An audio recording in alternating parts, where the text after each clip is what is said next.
Hi అండి, అందరికీ నమస్కారం. ఈరోజు మన ఛానల్లో మరో సరికొత్త రెసిపీ తోటి మీ ముందుకు వచ్చేసానండి. సూపర్ టేస్టీ జ్యూసీగా ఉండే బాదం పూరు రెసిపీని చేసి చూపిస్తానండి. టేస్ట్ అయితే చాలా బాగుంటుంది.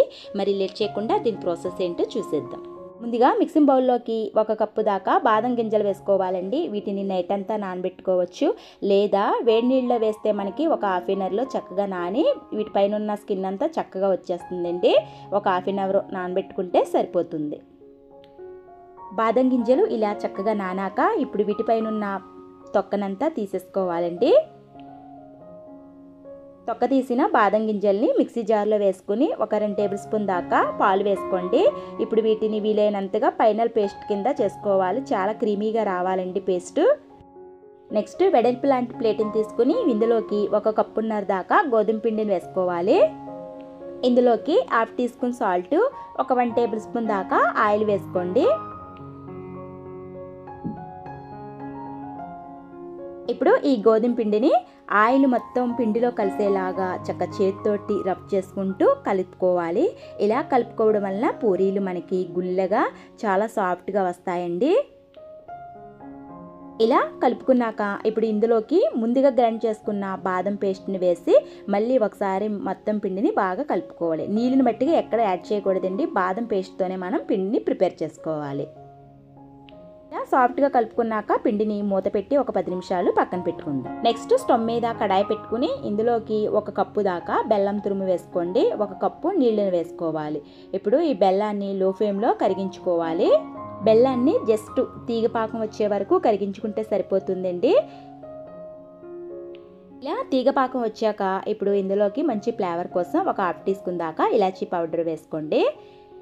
ఇప్పుడు స్టవ్ ఆఫ్ చేసుకుని పాకాన్ని పక్కన పెట్టుకుందాం.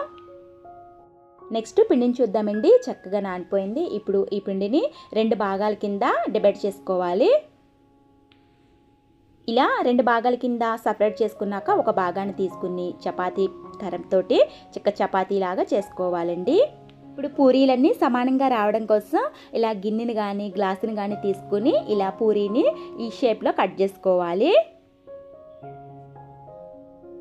ఇలా కట్ చేసుకుంటే మనకి పూరీలన్నీ సమానంగా వస్తాయండి. ఇప్పుడు ఈ సైడ్లో ఉన్న పిండిని తీసేసి మళ్ళీ పిండిలో కలుపుకొని మళ్ళీ ఇదే విధంగా తయారు చేసుకోవాలి. ఇప్పుడు ఒక పూరీని తీసుకుని ఒక పావు టీ స్పూన్ దాకా పూరీకి నెయ్యి అప్లై చేసుకోవాలి. ఒకవైపు నెయ్యి అప్లై చేసిన తర్వాత పూరీని మధ్యలోకి ఇలా మడత పెట్టుకోవాలి. ఇప్పుడు దీనిపైన కూడా ఒక పావు టీ స్పూన్ దాకా నెయ్యి అప్లై చేసుకోండి.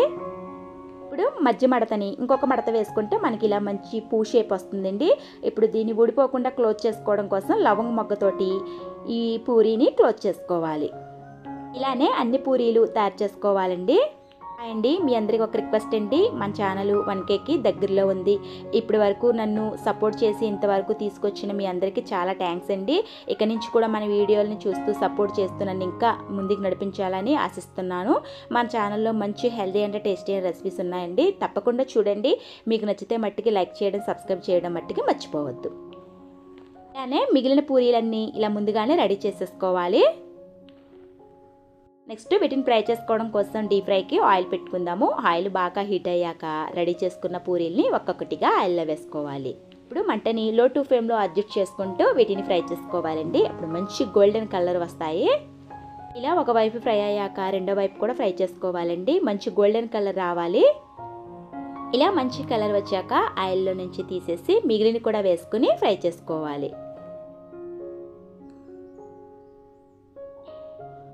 ఇప్పుడు వీటిని ఇలా వేడిగా ఉండగానే ముందుగా రెడీ చేసుకున్నాం కదండి బెల్లం పాకంలో వేసి పాకాన్ని బాగా పూరీలకి పట్టించాలి. అరగంట బెల్లం పాకంలో నానాక సర్వ్ చేసుకోవడమేనండి. సూపర్ టేస్టీ జ్యూసీగా ఉండే బాదం పూరి రెడీ అయినట్టే. చాలా బాగుంటాయండి ఈ బాదం పూరీలు. ఇంట్లో పిల్లలు ఎప్పుడన్నా స్వీట్ చేయమని అడిగినప్పుడు ఇలా నిమిషాల్లో ఈ బాదం పూరీల్ని తయారు చేయండి. వీటిని 1 మంత్ వరకు స్టోర్ చేసుకోవచ్చు. చాలా టేస్టీగా ఉంటాయి. తప్పకుండా ట్రై చేయండి. ఓకే ఫ్రెండ్స్, మరి ఈ టేస్టీ అయిన బాదం పూరీల్ని మీరు కూడా ఇంట్లో ట్రై చేసి మీకు ఎలా కుదిరిందో, టేస్ట్ ఎలా ఉందో కామెంట్ సెక్షన్లో కామెంట్ చేయండి.